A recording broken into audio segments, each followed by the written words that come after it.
Bismillahirrahmanirrahim. Assalamualaikum warahmatullahi wabarakatuh. Waalaikumsalam warahmatullahi wabarakatuh. Alhamdulillah. Alhamdulillahilladzi hadana lihadza wa ma kunna linahtadiya laula an hadanallah.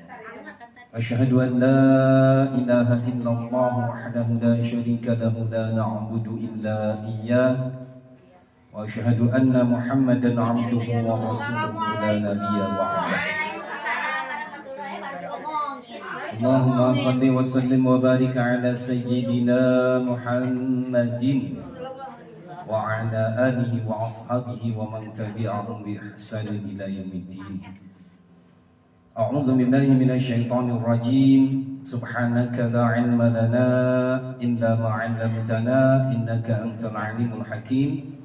Rabbi shrah li sadri wa yassir li amri wahlul 'uqdatam min lisani yafqahu qawli. Allahumma rabbana zidna 'ilma warzuqna fahman nabiyyin wa hifdzal mursalin wa ilhamal malaikatil muqarrabin birahmatika ya arhamar rahimin. Puji dan syukur marilah kita panjatkan kepada Allah Rabbul Ghafur. Alhamdulillah sampai saat ini kita masih diberikan kesehatan, kesempatan, kemampuan, kemauan dan pula panjang umur. Semoga langkah ibu-ibu untuk sampai di tempat ini Allah Subhanahu wa taala catatkan sebagai catatan amal kebajikan. Mudah-mudahan ya ibu-ibu udah ngelawan rasa malas di perjuangan. Perjuangan yang benar-benar berat. Ngelawan malas, ngelawan ngantuk. Iya, alhamdulillah kalau sudah tidak berarti setannya udah mulai lemas. Setannya kabur. Iya. Alhamdulillah nggak hujan ya. Kata Nabi, man salaka tariqan ilal ilmi salakallahu tariqan ilal jannah. Siapa orang yang berjalan ibu untuk keperluan ilmu, ingat sekali lagi, siapa orang yang berjalan berkegiatan untuk keperluan ilmu. Bude jalan dari rumahnya dengan niat, ya Allah saya mau beresin musola, bersihin. Kemarin ada kotoran kucing tuh di WC, aduh subhanallah pasti masuk ya Allah kucing. Pinter mah pinter kucing ya, itu di WC, ya cuman kan nggak masuk ke kloset di pinggir. Bener udah bener di WC. Tuh Bude Mama Arif berjalan bawa sapu, bawa ember, niat beresin musola buat ngaji ntar malam. Itu untuk keperluan ilmu tuh. Mama Sari misalnya, besok Rebo mau ngaji ya mau bikin bakso udah tadi mau rebus pisang. Bu Susi pagi-pagi udah beli sawi. Belanjaannya sama sama Teteh. Kayak di Warti saja sama. Iya. Harganya beda 1.000. Teteh 28, Bu Sisi 27. Iya. Cuman beda dikit. Itu berkegiatan melakukan sesuatu ya siapapun pokoknya dengan niat untuk keperluan ilmu gitu. Pokoknya apapun yang kita lakukan untuk keperluan ilmu. Bu Yoyon, dari jam 2:30 saya mau mandi buru-buru. Karena saya tahu saya suka lambat kalau dandan. Iya, ini kan contoh kan saya harus contohin tuh. Bukan lambat dandan mandi. Nah, 2:30 pokoknya mandi saya. Taruhlah mandi 1/2 jam sampai jam 3. Luluran, ntar jam 3 langsung sholat, 3:30 berangkat. Tuh, melakukan sesuatu untuk keperluan ilmu. Pokoknya apapun yang mampu dan dapat kita lakukan untuk keperluan ilmu. Salakallahu tariqan ilal jannah. Maka Allah Subhanahu wa taala akan membimbing langkah kita membimbing perjalanan kita untuk perjalanan surga. Kata ibu-ibu, masa iya sih cuman begitu, dapat pahalanya gede banget surga. Yang bener apa? Dapat pahalanya surga. Bener Bu. Kenapa demikian? Coba kita lihat, coba kita perhatikan. Yang mau ngaji itu sedikit Bu, yang mau nuntut ilmu itu sedikit. Ya buktinya sekarang cuman ada segini. Berarti betapa setan itu menggodanya dengan melakukan sebisanya dia gitu. Setan mengeluarkan segenap kemampuan dia menggoda manusia agar nggak mau untuk nyari ilmu, nggak mau berkegiatan untuk keperluan ilmu, digoda. Maka yang mau ngaji mah di mana-mana pun juga sejak zaman Nabi Nuh alaihi salam nggak pernah banyak ngaji mah. Nabi Nuh alaihi salam berdakwah puluhan tahun sampai Nabi Nuh marah sama umatnya dan minta sama Allah, ya Allah, jangan engkau sisakan satupun orang yang ingkar kepada engkau. Marah tuh Nabi Nuh. Kata Allah, baiklah. Lalu Allah turunkan hujan yang banyak dan lebat. Waalaikumsalam warahmatullahi. Akhirnya Nabi Nuh alaihi salam sebelumnya bikin perahu. Yang mau naik perahu itu cuma ada 40 jodoh. Itu pun termasuk binatang menurut riwayat. Jadi cuma beberapa orang yang ikut perahunya Nabi Nuh alaihi salam. Waalaikumsalam warahmatullahi. Gitu ya ibu-ibu, maka mudah-mudahan teruslah kita istiqomah, teruslah kita lakukan sesuatu sekecil apapun perbuatan kita, yang penting untuk keperluan ilmu tuh pahalanya gede banget.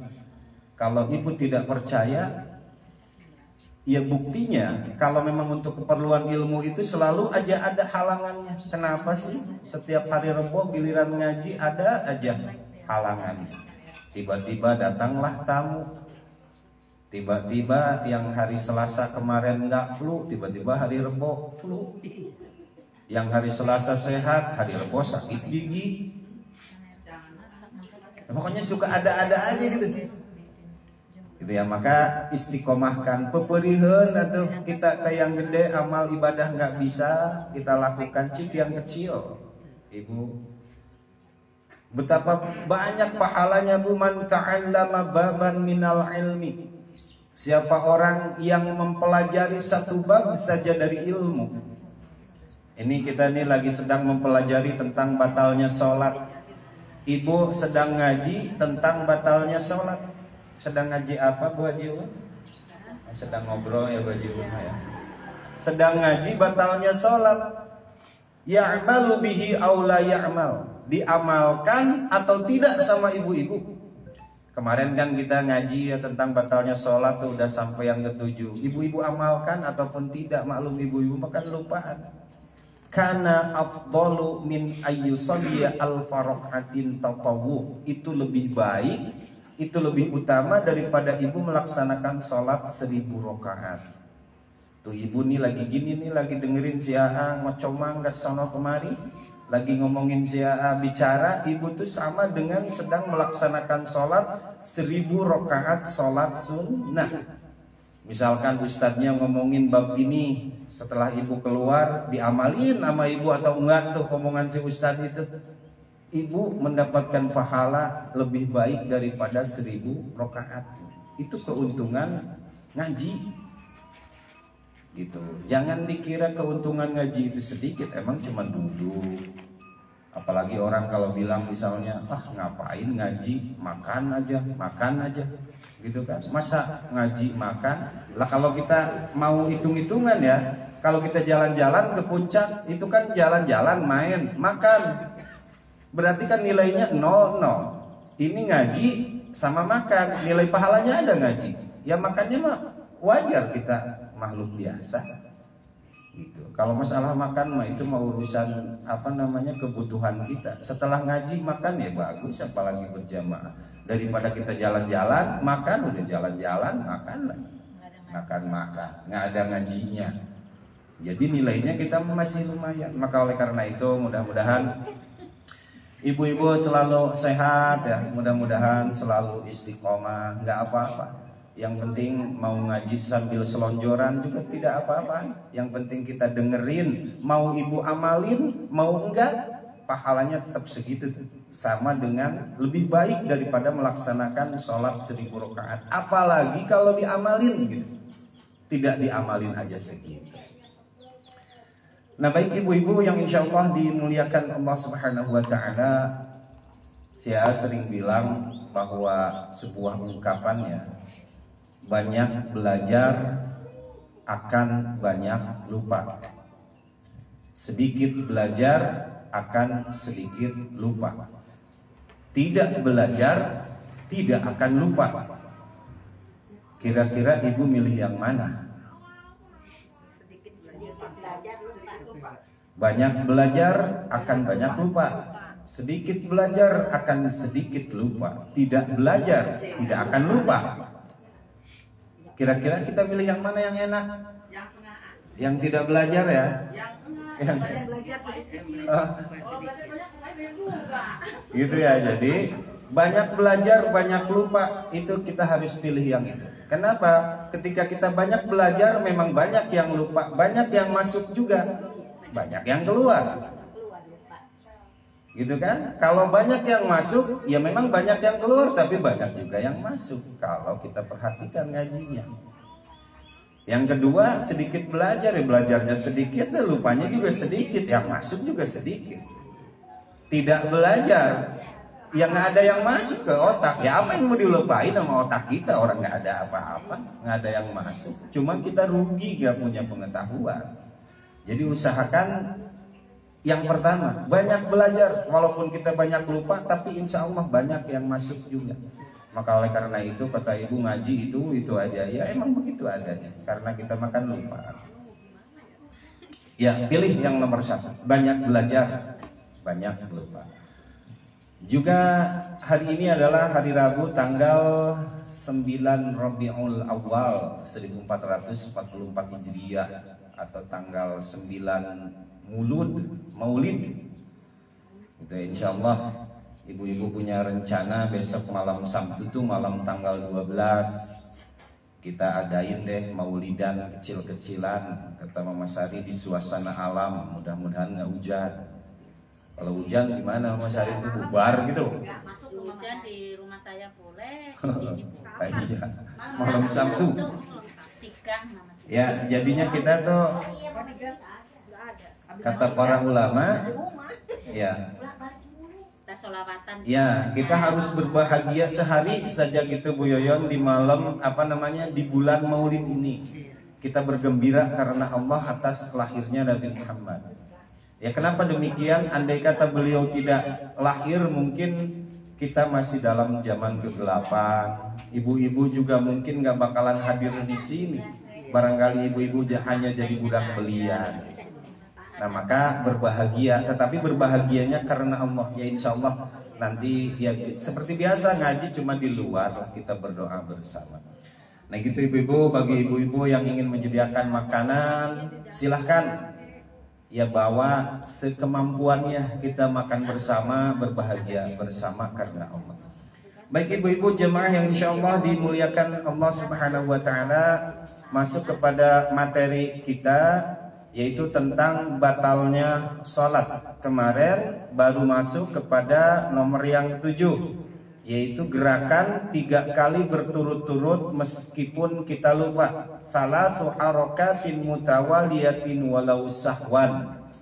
Bergerak 3 kali secara berturut-turut di dalam sholat itu batal. Kemarin yang membatalkan itu kalau bergeraknya kita dengan anggota tubuh yang berat. Mana anggota tubuh yang berat? Kaki, tangan. Tuh kalau kita bergerak 3 kali walaupun lupa maka batal. Misalnya kemarin saya contohkan berdirinya, ayo kita goyang-goyang misalkan. Atau enggak garuk-garuk, yang garuk-garuk itu semua tangannya gerak. Tapi kalau begini kan suka merasa kecepit tuh, suka narik begini. Ya, jangan 3 kali berturut-turut ya. Ya, tarik sudah. Yang batal itu adalah dengan anggota tubuh yang berat, kaki dan tangan. Sementara anggota tubuh yang ringan, jari-jari, ngedip mata, walaupun kedip-kedipan gitu juga nggak apa-apa. Bergeraknya bibir, itu nggak batal tuh. Bibir misalkan senyum-senyum gitu, atau iya maksudnya, atau enggak kita baca-baca kan bibir kita gerak-gerak tuh, itu nggak membatalkan.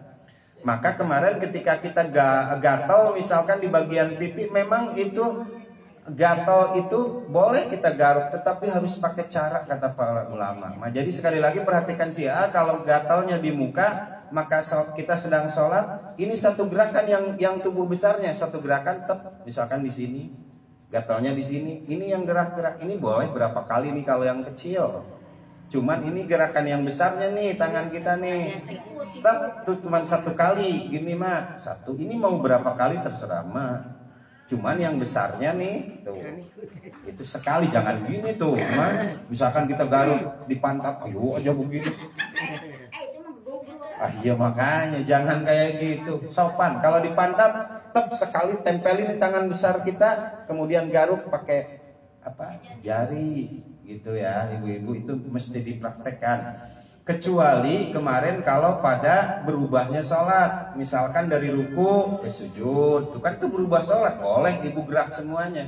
Atau enggak dari rakaat yang pertama mau rakaat yang kedua tuh, kan itu lumayan tuh, sambil diri ibu mau benerin apa kek, kita bergerak, ya itu tuh masih dalam bergeraknya sholat, berubahnya sholat, itu boleh, tidak batal, mak.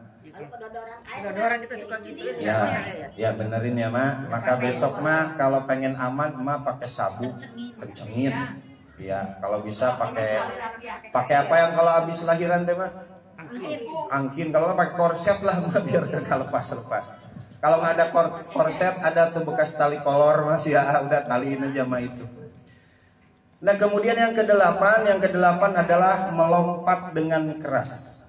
Wal wasbatil fahisyah, melompat dengan keras. Misalnya emak lagi sholat gitu ya, tiba-tiba iya emak tuh melompat gitu emak, melompatnya dengan keras, apalagi pas lagi rukun sholat berdiri gini-gini, emak tiba-tiba melompat gitu dengan tujuan apapun, itu maka batal. Kecuali kalau tadi lagi berubahnya sholat nih, misalkan kayak gini nih mak, Allah, di sini misalkan kelihatan, kok ada teh cicak gitu ya di situ, di tempat sujud kita, kan Allahu Akbar, gitu. Ya, dan gerakan tangan ketika kita sholat tuh harus sesuai dengan ucapan kita. Ya mak, jadi ketika gerakan itu harus sama berhentinya dengan ucapan, misalkan kayak gini, Allahu Akbar. Gitu, mak, jangan Allahu Akbar, tangannya masih di sini, ininya udah bar, udah kan? Sami Allahu liman hamidah, gitu mak, jangan sami Allahu liman hamidah. Ya boleh, cuman kan kita nggak punya sikap kalau gitu. Jangan Allahu Akbar, Sami Allahu liman hamidah, gitu. Jadi berhentinya gerakan harus sama dengan berhenti ini nih. Bibir. Lagi Allah Akbar dan nying gimana tuh? Lari. Mak takut sama nying mah. Di mana ada nying? Iya, coba di. Ya nggak apa-apa mah, nggak apa-apa. Karena najis itu kan semua juga kita bawa najis. Mama Cindy bawa, ya, Bu Haji Uun bawa, si Aa juga bawa. Tapi kalau masih di dalam, orang dalam itu nggak najis. Kecuali kalau udah keluar.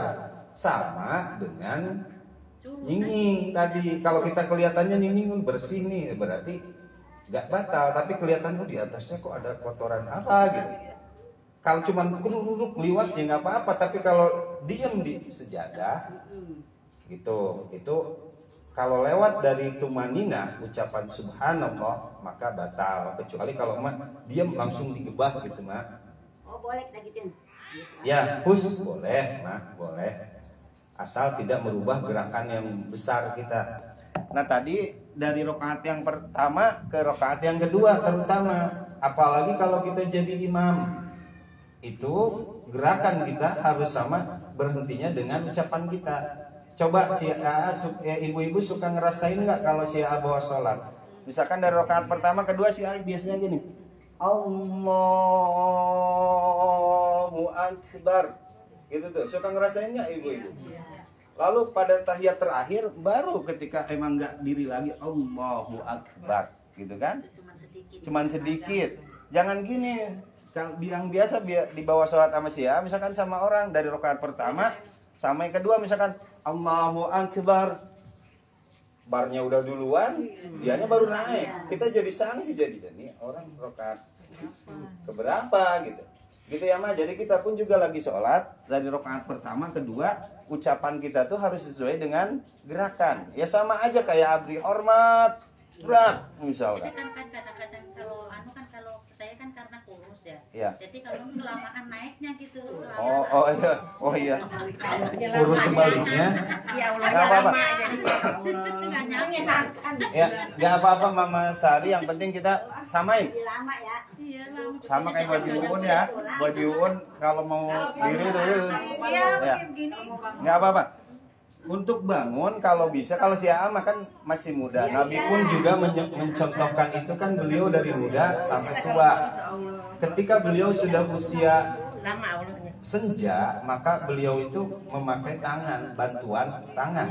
Tetapi ketika masih muda ya kayak si Aam sudah Allah. Ini dada tuh harus tetap tegak. Allahu Akbar. Ini si A, karena emang ya dari awal dulu ya belajarnya kayak gitu, karena istiqomah insya Allah dan masih muda. Tapi katanya kalau kayak kita udah ujur Allahu Akbar, boleh asal gitunya jangan disengaja. Sekali lagi jangan disengaja ya. Itu karena ketika kita bergerak seperti misalkan Allah seperti ruku gitu. Nah kalau itu disengaja itu batal sholatnya. Tapi kalau tidak karena uzur maka tidak batal gitu ya Ma. Yang baik mah emang harusnya mah kembali lagi ke masa muda ya Ma ya. Dari dulu misalkan Allahu Akbar gitu. Ya. Adapun juga memang Rasul pernah mencontohkan duduk istirahat. Ada duduk istirahat mah kalau mau memang nggak kuat dan nggak mampu, misalkan kayak gini, rakaat pertama mau naik kedua ya, Allah tuh ini duduk istirahat nih, Allahu Akbar. Itu boleh juga dibantu dengan tangan kalau memang kita udah nggak kuat. Tapi kalau seusia sih ya masih kayak tadi, tapi ngos-ngosan juga sih segitu. Saya kongkek dulu. Iya.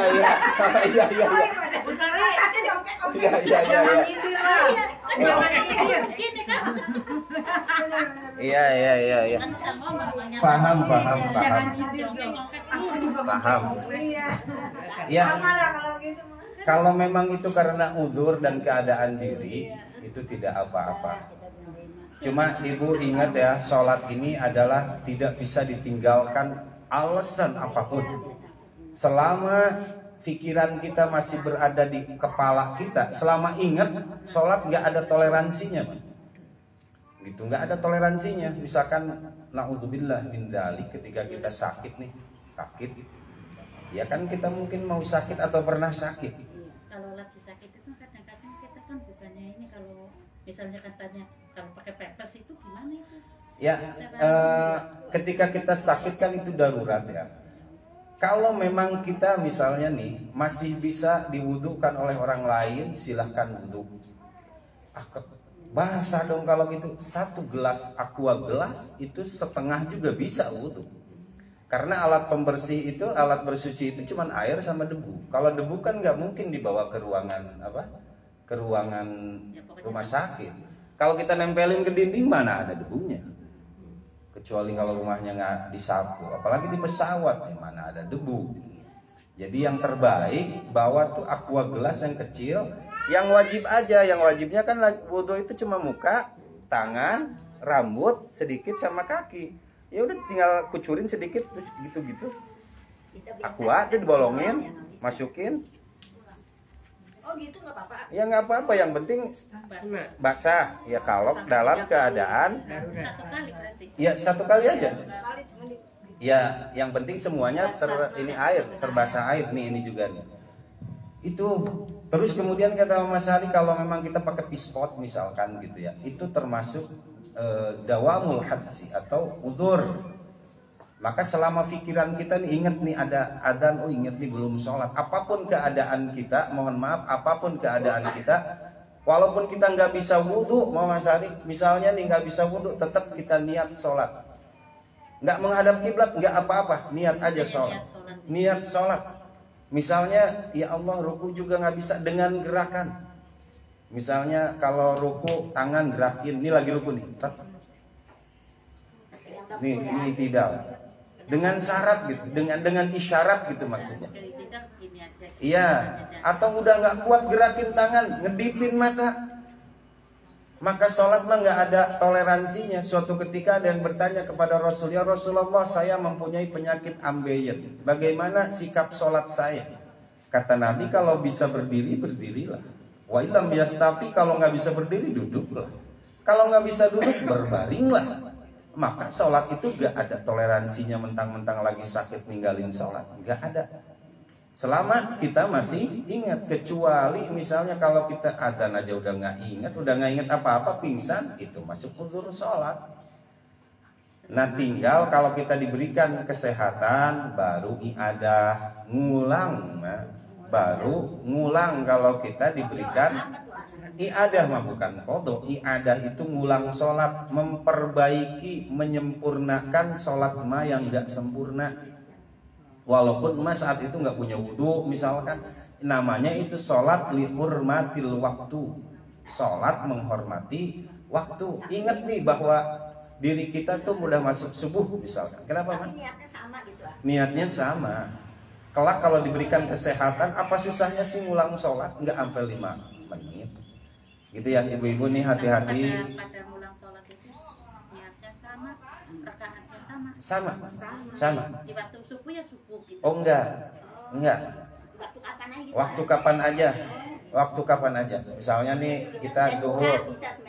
Kapan melakukannya? Ingat melakukannya pada sholat yang ada sholat ba'diyahnya. Sekali lagi, melakukannya pada sholat yang ada ba'diyahnya. Sholat mana? Zuhur, maghrib, isya.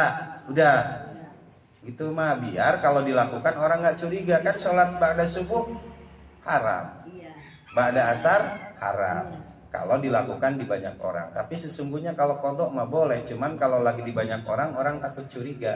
Maka yang lebih baik dilakukan pada sholat yang ada ba'diyahnya. Misalnya waktu itu sholat asar, ya Allah saya lagi sakit, saya mau iadah. Habis zuhur tuh sholat aja, Allahu Akbar, niatin dalam hati, nggak usah pakai bahasa Arab, niat saya sholat zuhur 4 rakaat iadah karena Allah Ta'ala gitu. Iadahnya jangan ditinggal ya. Ya iadah, atau enggak kalau nggak bisa nyebutin iadah, niat saya ngulang sholat zuhur saat itu gitu kan. Allah Maha tahu terhadap ungkapan hati kita kapan itu. Berarti intinya kita merasa hati-hati gitu dengan sholat yang dilakukan saat itu, ini pengen diperbaiki gitu kan.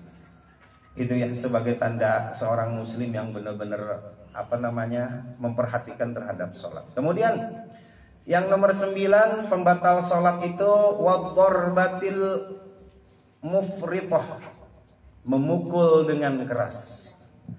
Kemarin kata Bu Jiun lagi sholat banyak nyamuk gitu kan. Kemudian nyamuk itu lewat depan kita, kuprok. Itu batal. Kalau memukulnya misal, apalagi dengan dengan amarah gitu. Ya apalagi dengan kata-kata. Kan nyamuk keliwat misalnya. Umumnya kalau kita tepuk juga belum tentu kena. Belum tentu kena. Gitu, maka si A nggak pengen ditepokin, dah bukan nyamuk. Gitu nih. Itu nggak boleh. Adapun untuk seorang perempuan kan yang menjadi perbedaan bagi dan sholat laki-laki, perempuan bedanya sholat sama laki-laki itu satu, dia harus merapatkan anggota tubuh yang lain kepada anggota tubuh yang lain. Misalkan ketika takbir Allah, kan orang laki mah harus begini, merenggangkan dada. Kalau perempuan ini sama ini jangan direnggangkan. Allah gitu. Ya, untuk takbir ini kan udah beberapa kali dibahas, jangan gitu ya. Kemudian yang kedua yang membedakan sholat antara laki-laki dan perempuan adalah memberi isyarat ketika ada apa-apa. Memberi isyarat ketika ada apa-apa, misalkan imam salah kalau dia sedang bermakmum, atau enggak kayak teteh kemarin ada kucing gitu ya, terus ya ada di depan, teteh mau memberi isyarat, boleh dengan cara seperti apa? Menepuk tangan, tapi menepuk tangannya bukan ini sama ini, tetapi nah udah mah 3 kali, 1, 2, 3 gitu, atau enggak 2 kali lah maksimal. Cuman kalau ini kan masalahnya orangnya harus ngerti, semuanya harus ngaji ilmu fikih jadinya. Jadi kalau seorang perempuan menepukkan tangan gitu berarti ada apa-apa di dalam sholatnya. Yang ngedengar harus tahu. Misalkan nih Ma'om sholat di depan Mama Sari, kelihatan kaki Ma'om kelihatan gitu ya, maka Mama Sari menepuk tangannya. Emak kudu ngerti di depan, curiga ada apa nih, oh kaki gua tuh buru-buru. Iya, jadi cuma itu tandanya yang boleh, jangan dehem kayak teteh kemarin. Itu mah jadi dengan isyarat tangan. Tadi gimana nempuknya coba Mak? Nah gitu mah, jadi bukan gini nempuknya, salah ini batal nih. Ayo benar pok ame-ame. Ini gini nempuknya 2 kali atau maksimal ya 3 kali lah gitu ya. Berarti kalau lagi sholat batuk batal. Batuk, bersin, ngedehem, kalau memang dia natural asli, batuknya asli tidak batal, kecuali kalau main-main. Ya sama, kalau memang itu asli. Tetapi kalau kode, kata si Ai, misalkan kita batuk tuh ada kodenya gitu, mengandung maksud, itu batal. Supaya misalkan Bu Haji kedengeran ada tamu di luar, Allahumma sholli ala, nggak boleh Bu Haji ya, seperti itu. Tapi kalau memang batuk, masa kudu ditahan. Kalau memang kita bersin, kebiasaan di rumah haji kenceng banget ya, bersin aja. Tapi tahanlah kalau lagi sholat, nah gitu ya. Malu. Ya itu ya, memukul. Jadi kalau ada nyamuk misalkan di dinding, ngapain sih kita iseng pakai dipukul dulu? Nggak usah lah kayak gitu. Ayo makanya tahan lagi sholat. Kemudian yang 10, yang nomor 10 yang membatalkan sholat itu adalah ziyadati rukni fi'liyid amdan. Yang ke-10 adalah menambah rukun fi'liyah. Menambah rukun fi'liyah. Kan di dalam sholat itu rukun ada 2 ya. Ada rukun qauliyah yang diucapkan kayak Fatihah, tahiyat, salam. Ada rukun fi'liyah yang dilakukan. Rukun fi'liyah itu gerakan kayak tadi ruku, sujud, iktidal, itu adalah rukun fi'liyah. Nah, emak tiba-tiba dengan sengaja, gua mah pengen sholatnya lebih afdol, sujudnya tambah aja jadi 3 kali. Biar nambah banyak pahalanya. Itu dengan sengaja, maka batal. Tahu ataupun tidak tahu ilmunya. Sholat subuh, gua kan seger nih habis tidur, masa 2 rakaat tambahin 1 rakaat. Itu batal. Boro-boro begitu kata mama, mumpung gua masih seger, sholat subuh 6 rakaat buat 3 hari. Gak bisa juga. Buat 3 hari. Emang kata beli sayuran untuk gitu ibu-ibu. Terus juga ibu-ibu misalkan di depan ada tadi menyinying misalkan gitu ya. Emak misalkan seperti ruku ngambilnya gitu mak. Misalnya atau enggak digebah gitu. Maka ini mak dihitung menambah rukun ruku, mah dihitung menambah ruku. Jadi sholatnya batal. Jadi kalau mau digebah ya gerakannya seperti ini. Mau pakai kaki sekali atau enggak pakai tangan sekali. Tapi alhamdulillah insya Allah Nggak ada sih. kalau di kita emang nggak ada. Kenapa sih para ulama bikin kayak gini? Karena kalau di Arab ya, yang pernah ke sana semuanya mungkin sholat juga kan kadang-kadang di mobil minggir ngampar sejadah gitu kan. Pokoknya di Indonesia mah super hebat lah tinggal. Tadi saya ngobrol sama Pak Tata, dia keliling dunia ke Alaska, Antartika, benua Amerika, Eropa. Yang paling enak tuh Indonesia udah. Indonesia mah cuma 2 musim ya, hujan, panas. Iya, dia kan itu dulu di kapal di pesiar. Pokoknya Indonesia paling top deh untuk kebersihan segala macam.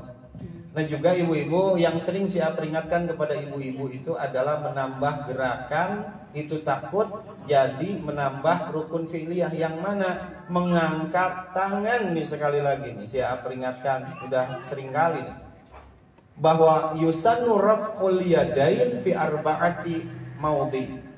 Mengangkat tangan hanya disunahkan pada 4 tempat. Sekali lagi pada 4 tempat. Kalau bukan 4 tempat ini, maka takut itu dianggap menambah gerakan rukun. Yang mana? Misalkan nih ibu dari rakaat pertama, Allahu Akbar. Itu nggak disunahkan. Maka jangan takut ini dianggap menambah rukun gitu mah. Jadi yang 4 tempat itu yang mana disunahkan mengangkat tangan? 1 takbiratul ihram, Allahu Akbar. Yang kedua ya mau ruku. Ini mau ruku nih. Mau ruku kan misalkan qul huwallahu ahad Allahu samad lam yalid wa lam yakul lahu kufuwan ahad, Allahu Akbar. Lalu setelah ini mau i'tidal, sami Allahu liman hamidah. Itu 3 ya. Boleh, itu disunahkan bukan boleh, bahkan disunahkan. Yang keempat adalah setelah tahiyat awal, mau masuk rakaat ke-3. Misalkan Allahumma shalli ala sayyidina Muhammad. Itu kalau tahiyat awal cukup Allahumma shalli ala sayyidina Muhammad. Udah cukup. Nah ibu-ibu berarti ini telunjuknya pasin aja ke sini ya Bu ya, pasin ke sini. Jangan terlalu lempeng, ini mah gini nih. Jangan diudak-udak emang mau. Ya emang kalau yang diputar-putar gitu, itu berbagai macam dalilnya boleh.